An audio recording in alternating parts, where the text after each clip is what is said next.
Alright, so hi, good afternoon. My name is Deanna Long. I am a sophomore accounting major, and this summer I interned at Morgan Stanley Wealth Management, but I've actually been there since January. It is a year-long internship, and I am a part of the Centurion group in the wealth management aspect of it part. So my building is Terminus 100, located at the intersection of Peachtree and Piedmont Road, right in Buckhead. Morgan Stanley currently occupies 4 floors in this building. We also have another branch located in the Pinnacle building by Lenox Square Mall. At about this time next year, all of those employees from that branch will be merged into Terminus building, and all of Morgan Stanley Atlanta will be in the Terminus 100 building, occupying anywhere from like 6 to 7 floors. And so this is my desk. I sit in the middle of the hallway right across from both of my financial advisors, both of my bosses. I'm surrounded by CSAs, client service associates, other interns, and those who are going through the financial advisor associate program. It's a pre-FA program that Morgan Stanley puts on. And so these are my bosses. Alexander Lawrence Can and Susan Lundeen Smith. So the Centurion group began in 2012. Alec and Susan partnered together in 2012, and together they have 72 years of experience between the two of them. Alec has been in the industry for 28 years, and Susan has been in it for 46. The other components of our team, it's a very small team. It's our 2 advisors and then our portfolio associate, Charmaine Sylvester, and myself. Charmaine she runs the day-to-day administrative tasks and all of the operational things for our team, the behind the scenes. And so my job as an intern is to pretty much assist Charmaine with what she can't do. She doesn't have time for too much on her hands because she works for 5 other teams with more than 1 advisor. And so she has a lot on her plate, and that's why my position is there, is I am there to assist pretty much everyone. I'm just the extra helping hand. And then this is Susan Walter Moritz. She's another advisor that I assist with special projects. Her and Alec Can were partners for a little bit. They share some clients together, but now she's independent. But they still work closely together since they do have those clients together. And she has actually been a very huge, she's kind of been more of a mentor to me. She's been on a personal level, a school level, and a professional level. So fun fact about Morgan Stanley, every June they have Global Volunteer Month, which I found really awesome, especially reading, they put out the bulletins of everything they did. And so Atlanta, our office, teamed up with a company called Kaboom, and they provide children in Atlanta with a brand new state-of-the-art playground at the Whiteford Incorporated building. So along with that, they gathered new backpacks and supplies for children, and we stuffed them, sent them out through the public school system. In the past, employees of Atlanta have traveled to the public schools to read on cultural diversity, orchestrated a cookout at the Ronald McDonald House, and have worked closely with nonprofit organizations in Atlanta such as the Atlanta Community Food Bank, Open Hand Atlanta, My Sister's House, and Atlanta Day Shelter for Women and Children. Giving back to the community is one of the core values that Morgan Stanley really upholds, and they're very proud of how much, I say proud, they love giving, they give back to a community that gives so much to them. That's something that they really stand for. And so, wealth planning at Morgan Stanley, all financial planners are unique, but they all pretty much follow the same outline for how they do things. So the first thing you do is they develop a relationship with you. They get to know what you do, your family, and your goals, your lifestyles, and your needs. After that, That's when they start their advising stage. That's when they develop their strategies to help you achieve those goals. And then after that is the implementation.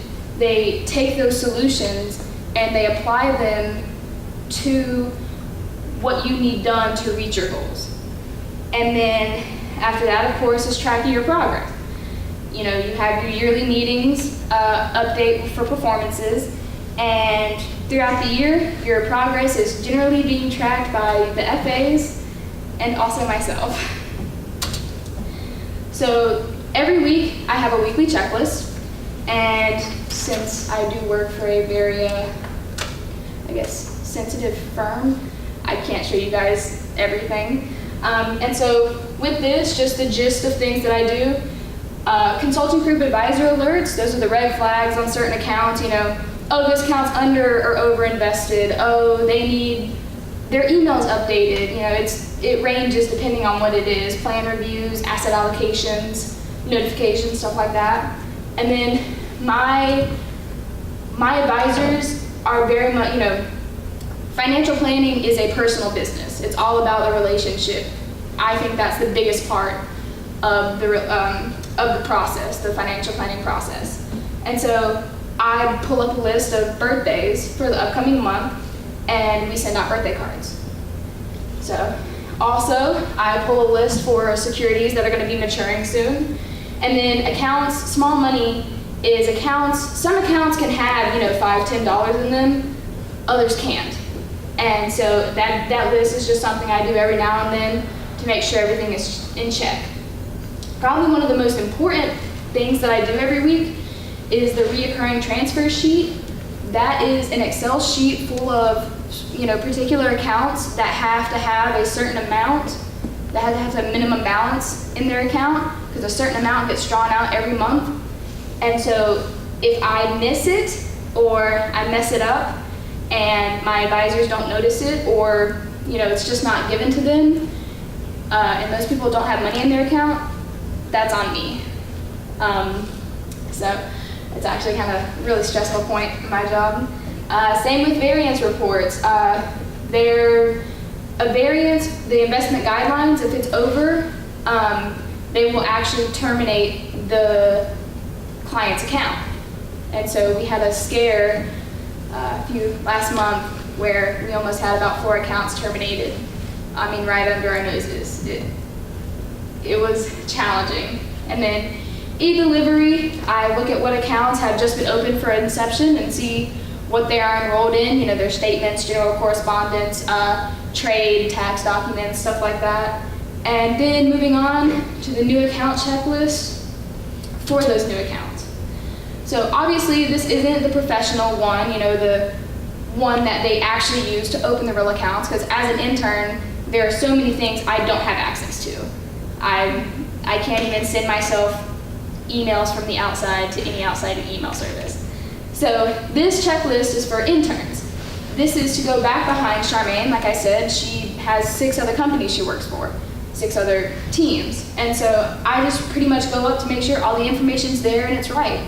I make sure that it's all the same across the board, and that their enrollments, as long as it's not a brand new client, we have the way it goes is households, account linked groups, accounts. And so that account linked group, the ALG enrollments, that is tailored to that specific person. So I have to go in and make sure that the account linked group enrollments match the enrollment for this account.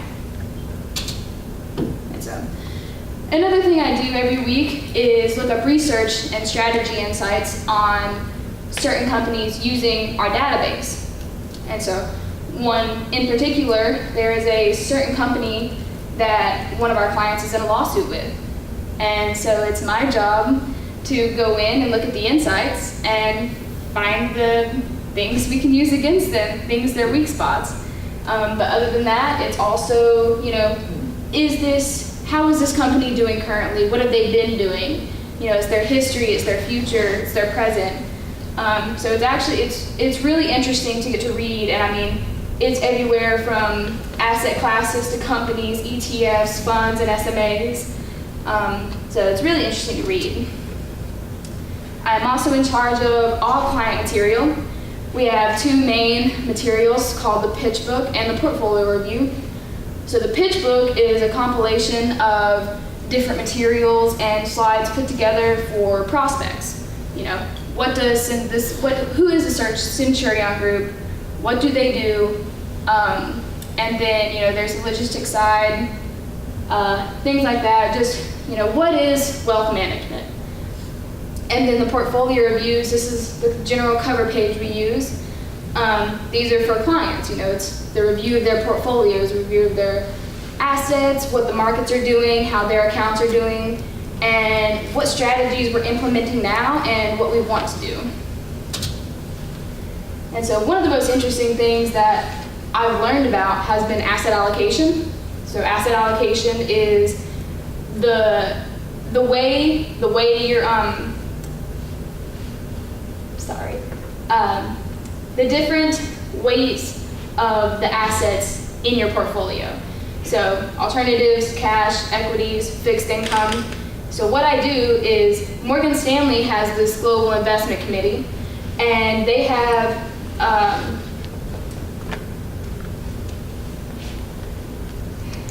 a recommended portfolio allocation percentage for balance and market growth portfolios. So what I do is I take the GIC balanced portfolio and I take a breakdown of the client's asset allocation and I compare them. I give that to my advisor and she goes in and fixes, you know, the client's allocation so that it better fits what the Global Invest Committee is suggesting.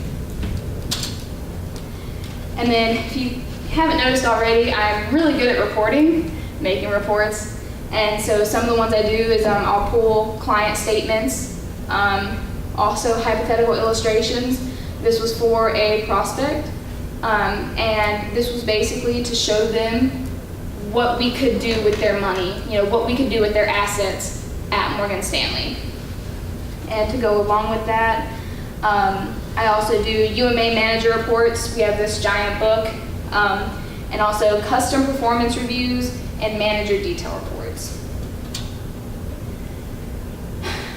This was probably the most challenging task I have ever been given in my entire life, definitely during this internship. I have Thomson 1, which is like Bloomberg, on my computer, and I was given an estimated earnings per share. That was my project, was to look up the estimated earnings per share for probably 200 different shares, stocks, whatever. That was when I learned how different communication is and also the skill level between an intern and a boss. And so my boss and I, we ran into some barriers because I didn't know the theory behind what he was asking from me, but he didn't know the nuts and bolts that I knew behind trying to gather it. So we were asking different questions, not being on the same page, and I mean, it took months. I wish I could show you guys the whole spreadsheet, because it's like my baby. But after, you know, just a lot of communication, a lot of trial and error, you know, I wasn't afraid to fail, because I did it multiple times. But in the end, when I gave him exactly what he wanted, I mean, it was like the sun had broke through the clouds. And so another platform I got really familiar with was Morningstar. My advisors have books of mutual funds and ETFs that she puts together that we generally use, that they put in their portfolios. And so my job every quarter is to go in to Morningstar and look at the strategies that they use, and usually the ones under 3 stars get moved out. Sometimes, depending on what it is, if it drops from 5 to 4, she says take it out. And so that's just for us to make sure that we are giving our clients the best of the best. And so after I put them all in the book and print them off, I go back through on a spreadsheet and look through fees and expenses, risk and return profiles, and portfolio analysis for certain things that she looks for to also just help classify these. And so my advice I went around and talked to a few of the FAs who had interns, and these were the general consensus. So from me, take notes and ask questions. I was pretty much thrown to the wolves in this because I had the previous intern, he was there with me for 2 days for 5 hours, and then I was on my own. If it hadn't been for the past 4 or 5 interns taking notes and leading them, I would have been left to dry and they would have been in trouble too because they don't know my job. They don't know how to do my job, they just know what I do. And so, same thing with ask questions. If you don't know the answer, they want to help you. They want to see you grow. And so they have no problem when you do ask questions. Just don't be afraid. And then for my boss, Susan Smith, hers was be proactive and take initiative. Her quote was under promise and over deliver. Like I said, they're looking for growth and results. And so always try to anticipate what your bosses want. And I promise you it doesn't go unnoticed. See something that needs to be done, fix it. Don't have anything to do, give yourself something to do. I mean, I promise you that they really do look, they are watching you and everything you do. And not in a weird way. I mean, they really want to see you grow in this profession. And then, like I said, Susan again, looking professional and being on time are those were in my internship character classifications. I mean, every day I wear professional business attire. Casual Fridays are not a thing for us. Same thing with being punctual. You know, if I am late, communication and networking. We're college students. We all have busy schedules. It's not like majority of us just go to work. We're Oglethorpe students. We have clubs, we have sports, we have everything. So being able to communicate with your bosses, like ensures that everyone's on the same page, but it also, I mean, it's key in any relationship you're trying to have. And so also being good at communication gets you through to networking. I can tell you almost every team that works on my floor and who works for them because I've spoke with them and I'm familiar with them. And that's how, in this industry, you make things happen, is through networking. And so I think communication and networking are something that I'm definitely gonna have to work on if this is the industry I wanna be in. That is it. Any questions?